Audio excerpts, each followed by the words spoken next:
Aleluia. Aplaude ao Senhor mais uma vez. Aleluia. Abra sua boca. Diga que você o ama, que você está aqui nesta noite para receber o que o Senhor tem nas nossas vidas. Aleluia, Pai. Aleluia. Coloca a sua mão no seu coração em nome de Jesus. Pai, em nome de Jesus Cristo, ó Deus, nós estamos apresentando, ó Pai, esse momento tão precioso, ó Deus, que é onde o Senhor vai liberar a Tua palavra, meu Pai, sobre as nossas vidas. Pai, que o Senhor, meu Deus, ó Pai, que o Senhor venha trazer, ó Pai, conhecimentos, ó Pai, sobre a nossa vida, ó Deus, que venha, Pai, libertar, ó Pai, porque a Tua palavra diz, ó Deus, conhecereis a verdade e a verdade vos libertará.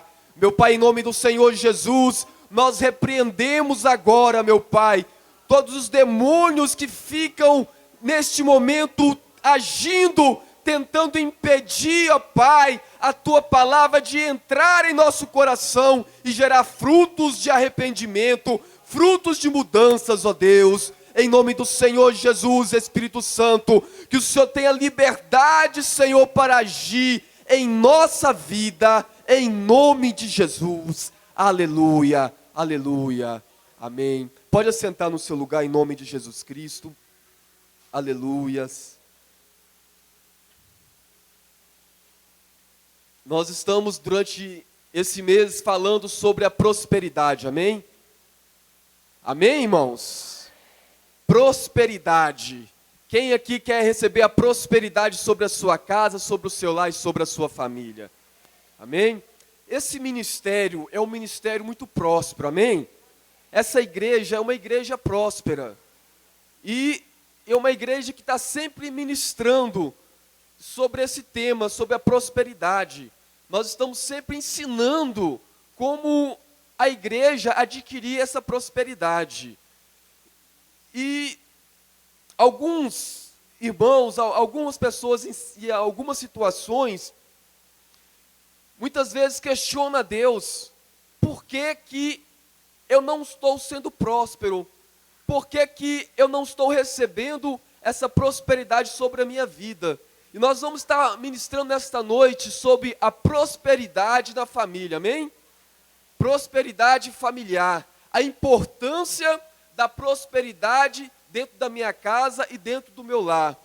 E nós vamos estar destrinchando aqui algumas coisas sobre prosperidade. A primeira delas é o seguinte, o conceito de prosperidade que já foi falado aqui, né, já foi falado aqui de diversas formas, qual que é o conceito de prosperidade.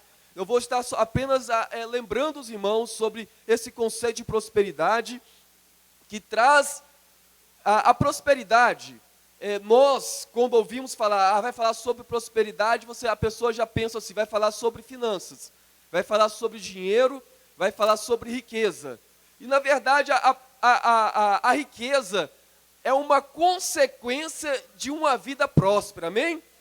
A prosperidade, as pessoas acham o seguinte, que é ministrada a prosperidade e a prosperidade vai acontecer na vida dele. Como, na verdade, a prosperidade bíblica, ela é uma construção, amém?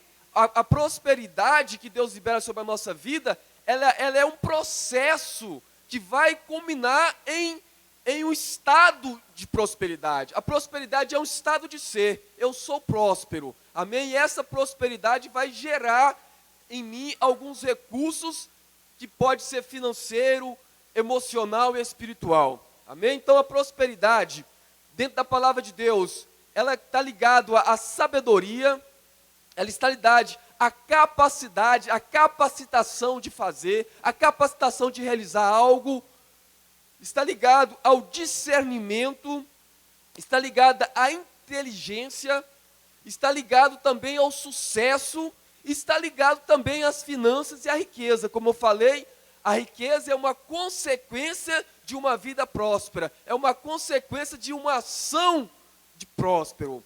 Agora, para a gente entender um pouco sobre essa questão da prosperidade, porque o conceito que muitos têm é de riqueza, e riqueza não é prosperidade, mas você entende que a pessoa próspera, ela pode adquirir riqueza? Ou a pessoa próspera, a consequência de uma vida de prosperidade é a riqueza? Então a riqueza deste mundo, a riqueza que nós conhecemos é o seguinte: a riqueza do mundo ela é baseada no engano, no proveito de uma fragilidade, o proveito de uma necessidade do próximo. Então a gente vê que a riqueza que é produzida segundo os moldes do mundo, segundo os princípios do mundo, é uma riqueza que não vai produzir sobre a nossa vida o quê? A prosperidade. É por isso que nós vemos muitos ricos que têm muita riqueza, mas essa pessoa ela não tem uma vida próspera, ela não tem uma família próxima, não tem uma família feliz, ela não tem uma vida abundante. A riqueza ela não faz sentido na vida daquela pessoa. E por outro lado, nós temos pessoas que ela é uma pessoa talvez assalariada, um recurso talvez limitado, mas que a pessoa é uma pessoa que tem uma vida próspera, é uma pessoa que ela adquire ali o seu patrimônio, ela adquire ali uma família abençoada e feliz. Amém? E nós vamos estar falando sobre princípios. Repita comigo, princípios. Para que a prosperidade ela possa estar manifestando na minha vida, eu tenho que ter princípios, e eu tenho que estar ligado ao quê? Aos princípios de Deus. Pastor, mas o que é princípio? O princípio é uma forma de conduta. É aquilo que diante de uma decisão, você vai tomar uma decisão baseada naqueles princípios. Eu posso citar algum exemplo de princípio para você entender. A honestidade é um princípio. A fidelidade é um princípio. Isso você não aprende na faculdade, isso você não aprende na escola. Isso você aprende dentro da sua casa, no seu lar e na sua família. Então é por isso que nós vamos estar ministrando sobre a prosperidade na família. Amém? Eu queria que vocês ficassem de pé neste momento.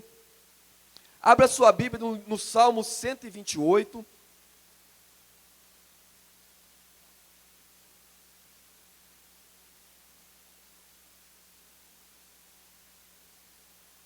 Salmo 128.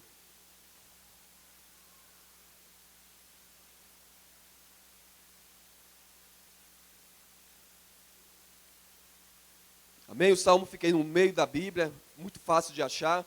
É bom que todos acompanham, porque nós vamos fazer uma leitura detalhada do Salmo 128.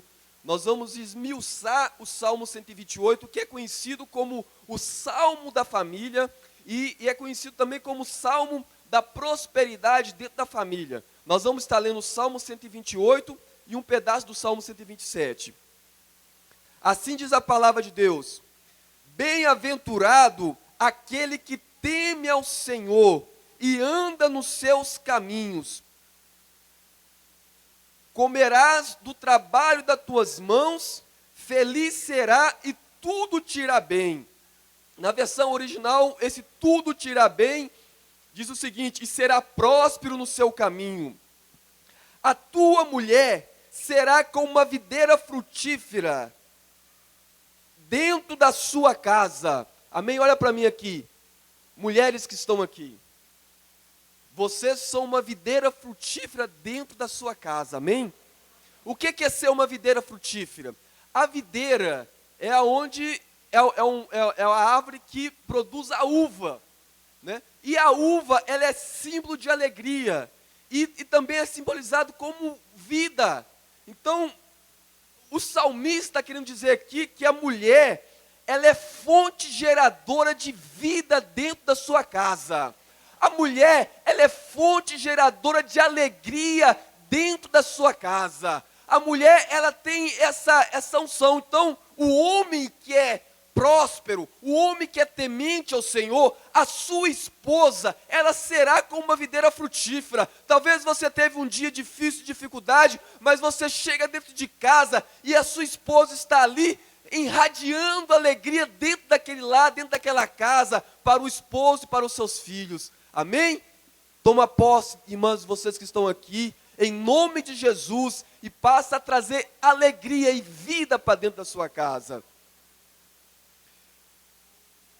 A continuação, os teus filhos, como plantas da oliveira em roda da sua mesa. Outra versão traz como mudas da oliveira, ou como broto da oliveira. Olha para mim aqui. A oliveira ela é uma árvore que ela é simbólica na nação de Israel. É uma árvore que ela vive mais de 1000 anos, essa árvore vive. E quando todos pensam que aquela árvore ela morreu, ela renasce novamente. Sabe por quê? O mais valioso que a oliveira tem está escondido, que são as suas raízes.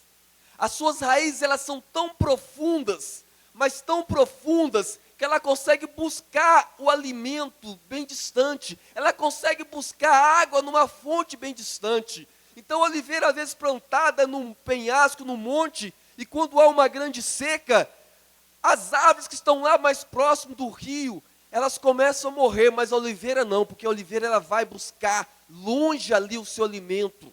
E a Bíblia fala que os filhos são o quê? Brotos da oliveira, mudas da oliveira. Sabe o que quer dizer isso? Quem já acompanhou, você sabe que eu conheço café. O café, quem cultiva café tem um café de qualidade, né? Então tem alguns certos cultivos que tem que ter aquela planta que tem uma excelência. Então aquela muda ela está sempre sendo cuidada. Então a oliveira também. Então aqueles cultivadores da oliveira, aquela oliveira que produz um fruto de excelência, né, que produz aquele fruto de qualidade, aquela oliveira vai envelhecendo, vai envelhecendo, vai envelhecendo, e com o passar dos anos, aquela oliveira vai até secando, mas no caule ali do tronco da oliveira vai brotando os brotos, as mudas, né, em volta ali da oliveira, e o cultivador permite que aqueles brotos cresçam, porque aqueles brotos vão crescendo, alimentando da mesma raiz, alimentando da mesma fonte, e ele vai crescendo junto daquelas oliveiras, e vai produzindo também frutos de excelência. E o salmista compara o fruto, a muda, o broto da oliveira, como os nossos filhos, amém? Então se nós produzimos frutos de excelência, os nossos filhos também, eles vão estar perpetuando ali aqueles frutos de excelência. E a Bíblia fala que esta bênção da prosperidade está sobre aquele que teme ao Senhor, está sobre a sua vida. Aleluia. O versículo 4 diz o seguinte: assim é abençoado o homem que teme ao Senhor. Outra versão diz o seguinte: esse tipo de bênção repousará sobre aquele que teme ao Senhor. O Senhor te abençoe desde Sião todos os dias da sua vida, para que vejas a prosperidade de Jerusalém e vivas para ver o filho dos teus filhos, paz sobre Israel. A bênção de Deus, a prosperidade de Deus é tão grande, tão tamanha, que você vai ver essa prosperidade nos seus netos, nos seus bisnetos. Amém? O Salmo 127 diz o seguinte: se o Senhor não edificar a casa, em vão trabalha os que edificam. Se o Senhor não guardar a cidade, em vão vigia a sentinela. Inútil vos será levantar de madrugada e repousar tarde e comer o pão da fadiga, porque o Senhor dá os seus enquanto dorme. Amém? Aleluia. Louva ao Senhor Jesus pela sua palavra maravilhosa. Aleluia, Pai. E pode assentar no seu lugar, glorificando esse Deus maravilhoso, esse Deus poderoso. Aleluia. Nós lemos 2 salmos. O Salmo 128, ele retrata justamente a bênção do trabalho. Ele retrata a prosperidade na casa e na família. Ele trata o trabalho aqui como uma bênção geradora de alegria dentro da casa, dentro do lar. Agora o Salmo 127, ele traz uma outra visão do trabalho. É a visão que tem cegado muito crente. É a visão que tem tirado muito crente da presença de Deus, que tem desviado muito crente dentro da própria igreja, né? É o espírito de engano, aonde o trabalho, ele age como opressor. É um trabalho que te impede de trabalhar na obra de Deus. É um trabalho que te impede de você estar presente dentro da casa, dentro da família. É um trabalho opressor. E a Bíblia fala que não adianta. Não adianta acordar de madrugada. Não adianta dormir tarde. Não adianta você achar que isso vem de você. Você achar que é por seu esforço que você vai prosperar, que é por seu esforço que você vai adquirir aquelas riquezas que você busca adquirir. Mas lá em Deuteronômio diz o seguinte, que é o Senhor é que te dá força, é que te dá poder para adquirir a riqueza, meu amado. Não adianta. E o salmista fala o seguinte, aquele que confia em mim, mesmo quando ele está descansando, ou mesmo quando ele está ali dentro do seu lar, junto da sua família, e eu vou mais além, mesmo aquele que está ali fazendo a obra de Deus, o Senhor diz o seguinte, mesmo como ele não está trabalhando, eu estou trabalhando por ele, eu estou agindo pela vida dele. Ele fala, mesmo quando você dorme, o Senhor dá a provisão que você precisa, que você necessita, meu amado. Aleluia! Deixa Deus cuidar de você. Amém? Deixa Deus cuidar de você.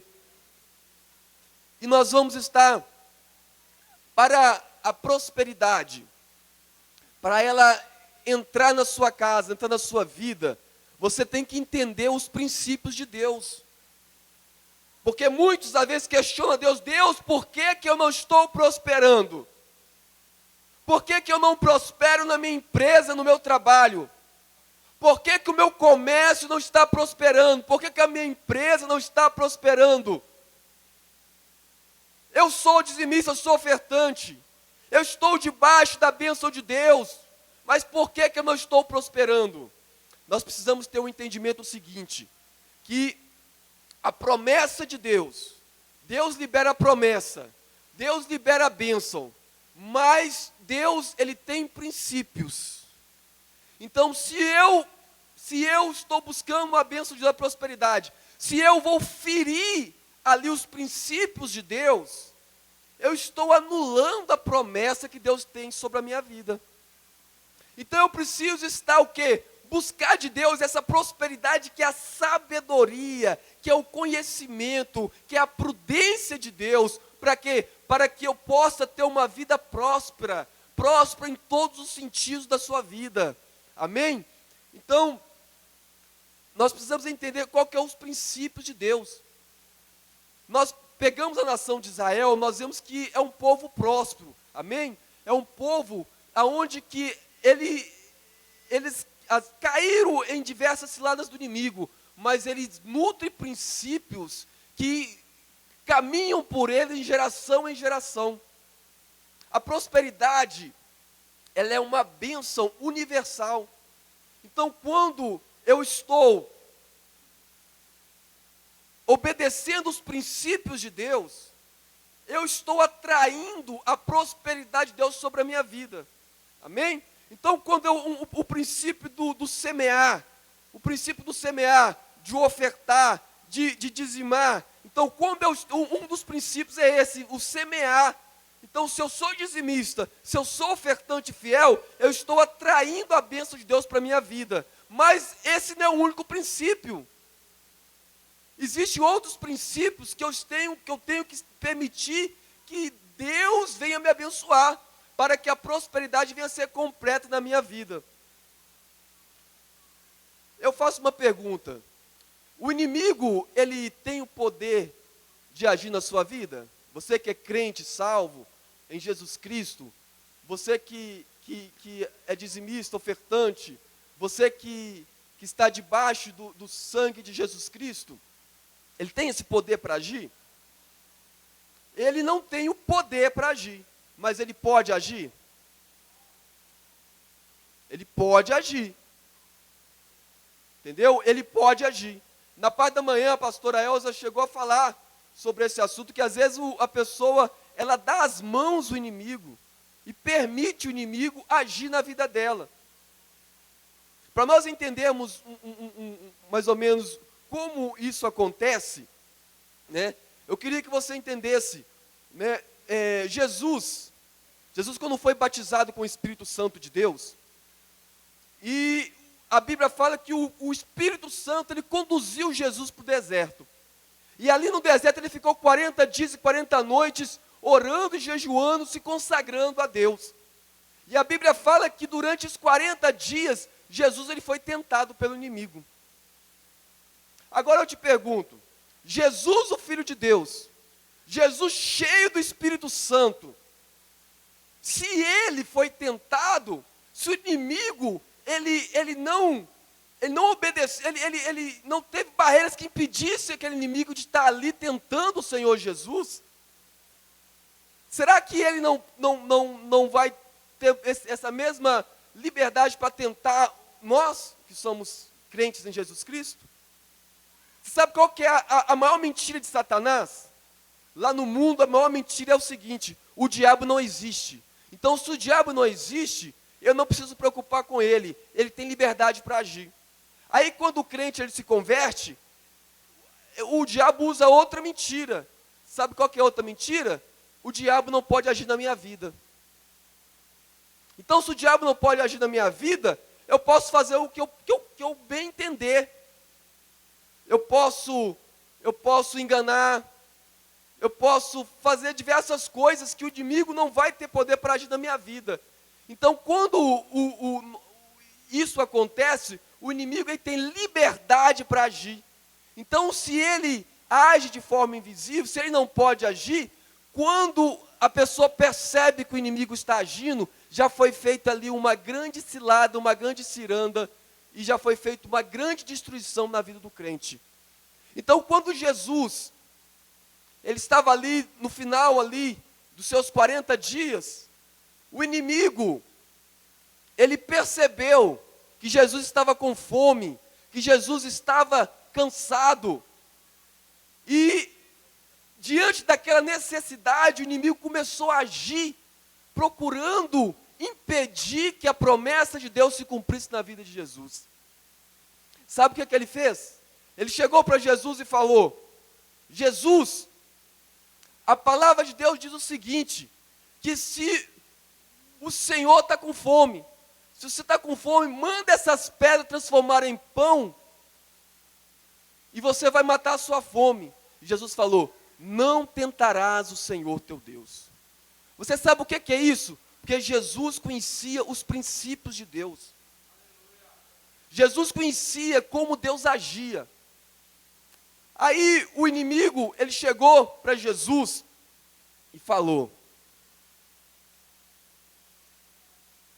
Jesus, a tua palavra diz que se você, o Senhor, pular desse precipício, Deus vai dar ordem aos teus anjos para cuidar de você e para que você não tropece em nenhuma pedra. Aí Jesus olhou para o Satanás e falou: a palavra de Deus também fala o seguinte: não tentarás o Senhor teu Deus. Não tentarás o Senhor teu Deus, porque Deus, ele age com princípios. Agora, por que eu estou falando isso aqui? Porque hoje o inimigo, ele usa desse artifício, espírito de engano, para roubar a prosperidade da família, para roubar a prosperidade do crente em Jesus Cristo. Ele chega para o crente e fala: olha, a Bíblia fala, lá em Isaías, que se você crer, e se você me obedecer, você vai comer o melhor dessa terra. Então, você tem um limite no seu cartão de crédito de 10 mil reais. E você quer comprar esse carro. Aí você tenta resistir, você fala assim: não, mas eu não posso comprar porque eu não tenho esse dinheiro, eu não tenho esse recurso. Aí o inimigo fala: mas a Bíblia fala que você pode comer o melhor desta terra. A Bíblia fala que se você for dizimista, Deus vai te abençoar. Aí você vai, mas eu não tenho esse recurso, o dinheiro não é meu. Aí o inimigo vai usando ali de artifício para quê? Aí aquela pessoa vai, compra aquele carro para dar entrada com o seu cartão de crédito.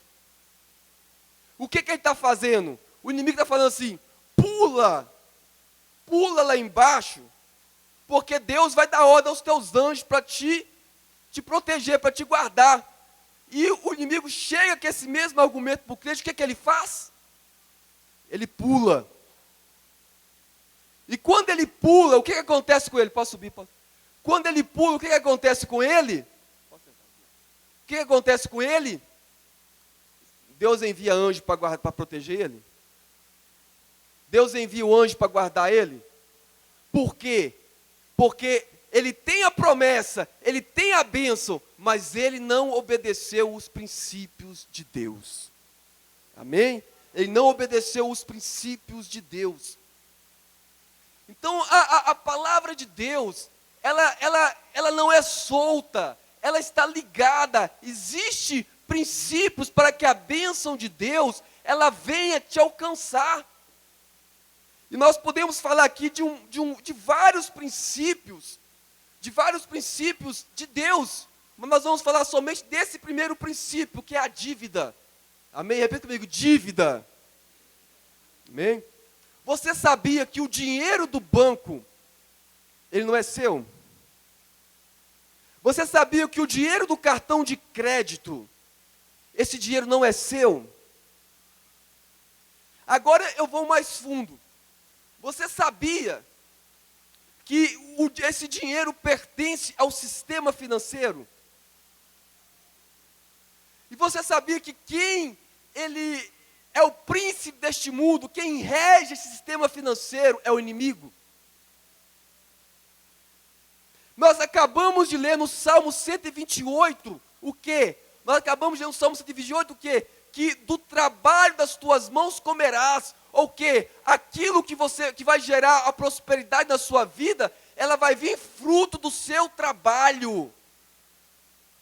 Então, se você está se endividando, você está o quê? Você está sendo escravizado pelo sistema do inimigo. Repita comigo, a dívida, ela escraviza. E você está ferindo um dos maiores princípios de Deus, que é a liberdade. Porque quando Deus mandou Jesus para morrer na cruz do Calvário, o objetivo maior era para libertar a minha vida, a sua vida, do império das trevas, do império do inimigo, para que nós possamos ser livres para o Senhor Jesus. E o crente, ele recebe a palavra, mas sabe o que acontece? Eu falei aqui de manhã, as coisas é mais ou menos dessa forma. Aquilo que é errado, de tantas pessoas fazerem tudo que é errado, aquilo se toma uma validade de certo. Todo mundo faz, então dá certo. Esse é o objetivo do inimigo. O inimigo, ele usa da verdade para enganar os fracos, os tolos. Então o inimigo, ele usa uma verdade, você é crente, você tem a bênção, você tem a promessa, então pula no mar da dívida, pula ali para adquirir aquele bem, que pode esperar mais um pouco, para quando o Senhor confiar o recurso nas suas mãos, a bênção nas suas mãos para adquirir aquele recurso. Em Provérbios 22:7 diz o seguinte: o rico domina sobre o pobre, e o que pega emprestado é escravo. Como Deus vai abençoar? Como Deus vai liberar a prosperidade? Se Ele agiu para te libertar, e a pessoa está caminhando com os próprios pés para a escravidão. O bem você adquire que é com fruto do seu trabalho. Esse princípio eu tenho aprendido com o pastor Francisco. É o princípio de que o Deus, ele vai confiar nas minhas mãos o recurso para que eu possa adquirir aquilo que eu quero adquirir. Então, se eu não tenho dinheiro, eu vou estar utilizando algo que não é meu. Eu vou estar utilizando algo que faz parte do sistema. Mas eu não quero radicalizar. Talvez você fale, mas eu posso estar radicalizando. Eu estou falando o seguinte, quando isso, ele te escraviza. Dívida, sabe a diferença de dívida e de compromisso? Para a gente ser mais objetivo. A dívida é aquilo onde você não tem controle sobre aquilo. E o compromisso é quando você tem controle, você tem domínio sobre aquilo. Então você pode muito bem, né, fazer um financiamento para adquirir a sua casa própria. Dentro do seu orçamento. Porque aquilo vai ser um compromisso que você tem. Deu para tirar um pouco a confusão? Né? Porque talvez você, não posso mais. Não é assim. Né? É quando aquilo passa a te dominar, quando aquilo passa a te controlar, a te escravizar, então aquilo deixa de ser uma fonte de bênção para ser uma fonte de maldição, porque gerou uma escravidão, um controle do inimigo. E isso tem destruído a família, tem destruído casamentos por causa da dívida. As pessoas escravas da dívida. Outro princípio que nós queremos estar falando aqui sobre a gestão. Mas antes de passar para esse princípio da gestão, eu estava falando o seguinte, que nós temos a noção seguinte, nós absorvemos que aquilo, que a coisa é tão errada, tão errada, tão errada, que nós tomamos aquilo como certo. Todo mundo está fazendo, então aquilo passa a ter uma validade certa. Mas isso é muito violento. Eu vou contar um exemplo, você vê como isso acontece, uma situação bem simplória. Você vai entender como nós somos engolidos pelo engano, pelo espírito de engano, que nos leva a fazer o que é errado. Eu fiz uma viagem recentemente ao Rio de Janeiro, e pelo menos no lugar onde eu estava ali, as pessoas, elas não obedeciam o sinal de trânsito. Então, se eu chegava no lugar, o sinal estava vermelho, as pessoas não paravam, elas iam direto. E isso não é, assim, uma coisa, acontecia direto, faz parte daquele lugar ali. Eles não, é um espírito de desobediência mesmo, porque eles não obedecem. E no primeiro dia eu cheguei, o sinal vermelho, eu parei um sinal.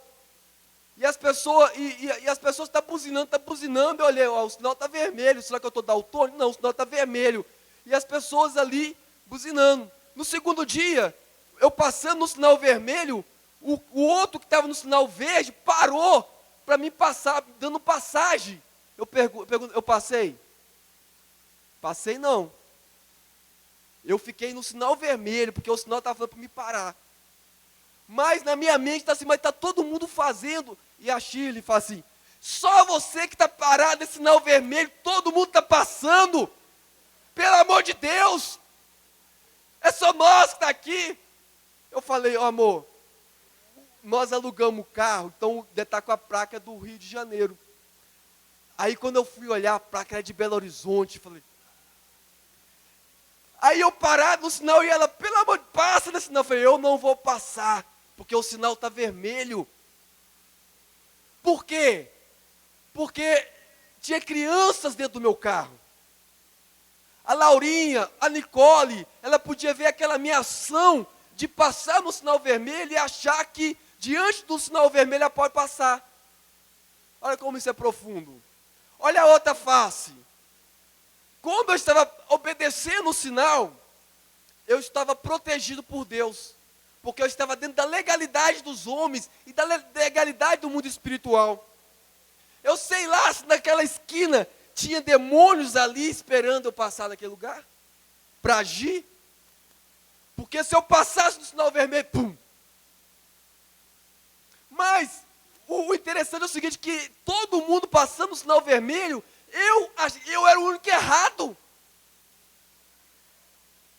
Eu era o único errado, porque eu estava parado no sinal vermelho. E isso acontece no nosso dia a dia, isso acontece lá na sua faculdade, lá na sua escola, onde você é crente, as pessoas começam a fazer as coisas erradas, e todo mundo fazendo errado se torna certo. Deu para entender? Como o sistema, ele nos cega. E nós vamos falar de outro princípio. O princípio da gestão. Amém? O que é a gestão? É quando você tem controle sobre aqueles recursos que te é confiado. Lá em Gênesis, no capítulo 1, versículo 26, o Senhor diz o seguinte: porque o homem foi feito à sua imagem e à sua semelhança. Então o homem deve dominar. Repita comigo: dominar. Para você acordar: dominar. Amém? Nós somos a imagem e semelhança de Deus. E nós devemos dominar e não ser dominado. Mas o que o diabo está fazendo? Está te colocando numa situação de ser dominado. Dominado por a dívida, por aquilo que você deve. Isso tem te dominado. E um dos princípios de Deus é a gestão, é a mordomia. Amém? Deus, Ele te confia os recursos para você administrar. José, ele saiu bem adolescente da família e foi enviado para o Egito. E lá em Gênesis, no capítulo 39, versículo 2, diz o seguinte, que José era um homem próspero, amém? Agora cá comigo, se você for ler a Bíblia, Gênesis 39, 2, você vai ver que José era escravo.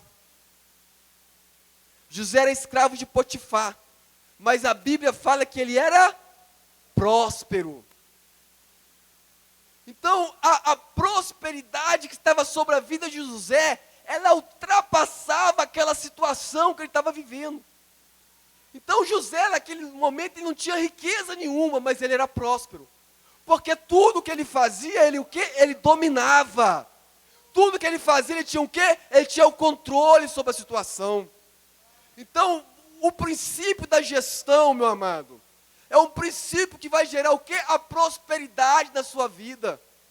Porque nós temos que dominar. O salário que você recebe, você tem que dominar sobre aquele salário. Mas você não pode ser dominado pelo sistema. E José ele estava longe da família dele. Os pais de José estavam distantes. E José estava sozinho naquele lugar. E o inimigo, eu pergunto a você, José tinha promessas na vida de José? José tinha grandes promessas na vida dele.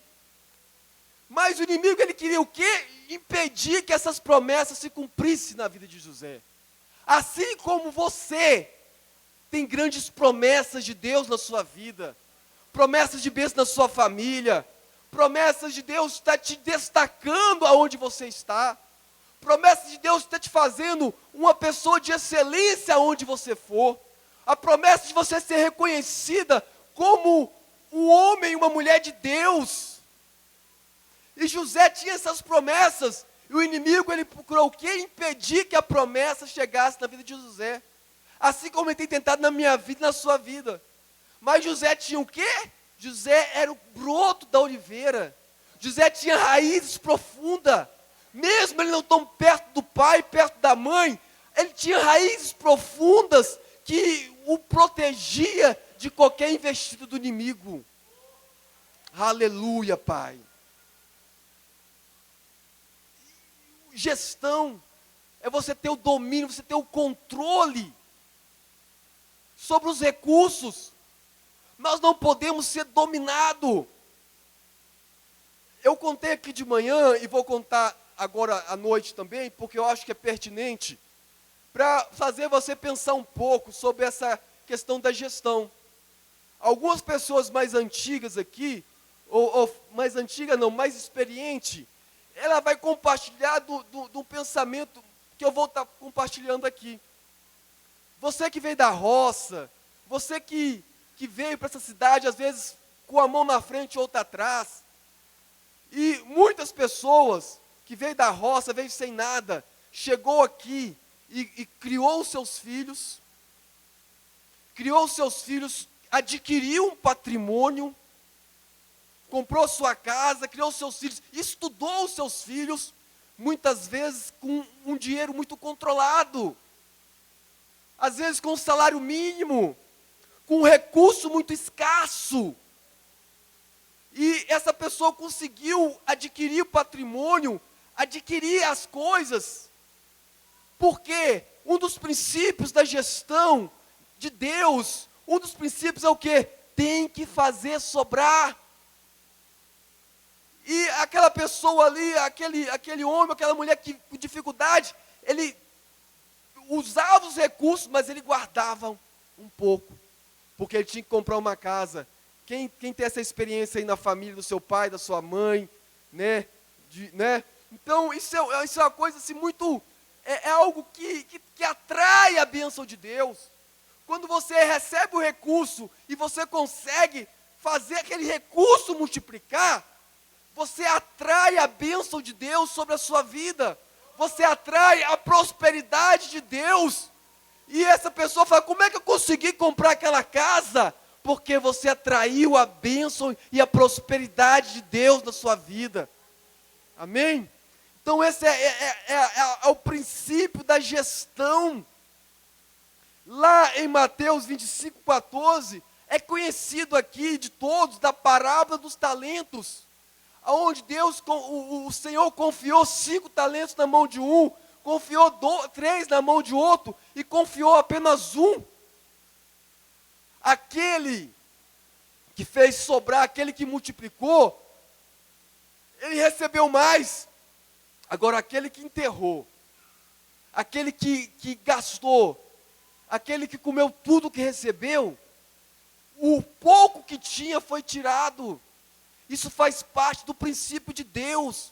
Então, se eu não estiver debaixo deste princípio, debaixo dessa obediência, eu não vou estar atraindo a prosperidade de Deus na minha vida. Amém? Então, princípios, nós aprendemos dentro de casa, dentro do nosso lar. Eu aprendo o princípio da honestidade, é dentro de casa. Eu aprendo a ser fiel, é dentro de casa. É vendo como meu pai age. É vendo como meu pai age diante de uma situação talvez difícil. Eu vejo como meu pai age e eu aprendo com aquilo ali. Eu me lembro, falando de princípios, que quando você conversa muito com as pessoas simples, um dos maiores princípios que essas pessoas passam para nós é que o nome, quem já ouviu isso do seu pai e sua mãe? Meu filho, o seu nome é aquilo de mais valioso que você tem. Então você tem que prezar pelo seu nome, você tem que cuidar do seu nome. Eu cresci ouvindo isso, eu cresci ouvindo, aprendendo este princípio. Eu me lembro que, há anos atrás, quando o Senhor levou a minha mãe, e eu vivendo esse princípio dela, eu sabia que ela jamais ia deixar de pagar uma dívida. E eu peguei todos os carnezinhos que ela tinha, ali as suas dívidas de cartão, e eu comecei a negociar aquelas dívidas. Por quê? Porque é um princípio. Eu tenho certeza que eu não podia deixar que, mesmo ela já não estando entre nós, que o nome dela venha a ser protestado. Que o nome dela venha a ser sujo. Então, aqueles que eu não consegui negociar, eu paguei aquela dívida. Então, se você consultar o CPF dela, não tem nada que venha falar assim, tem uma dívida naquele nome. É o princípio. É o princípio que vai gerar a bênção de Deus na sua vida. É o princípio que vai gerar a prosperidade de Deus dentro da sua casa, dentro do seu lar, dentro da sua família. Isso que vai gerar. A gente precisa entender esses princípios de Deus.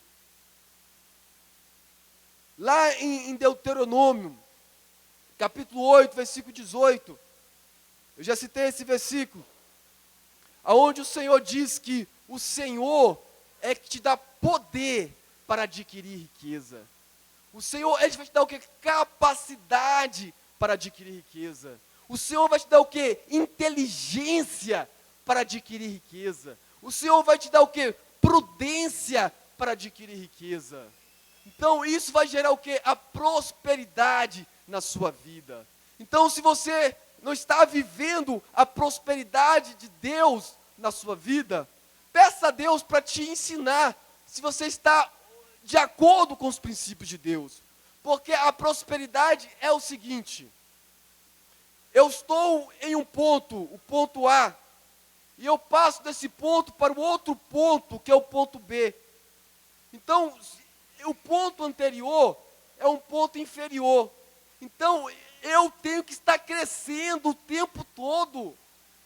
Eu tenho que estar crescendo em conhecimento, eu tenho que estar crescendo na minha empresa, eu tenho que estar crescendo como pai de família, eu tenho que estar crescendo como homem de Deus, eu tenho que estar crescendo como servo de Deus. Esse é o princípio da prosperidade.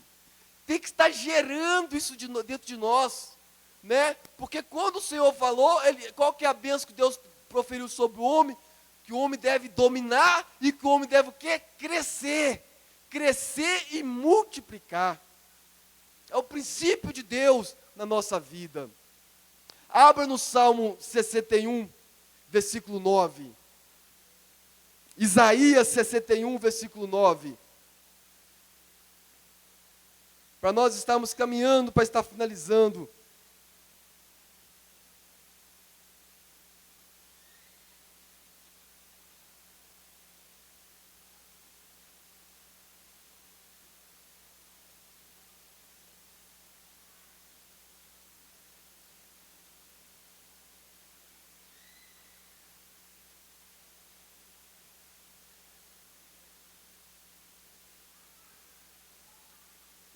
Enquanto os irmãos estão procurando aí Isaías 61, versículo 9, para nós entendermos mais ainda sobre os princípios de Deus.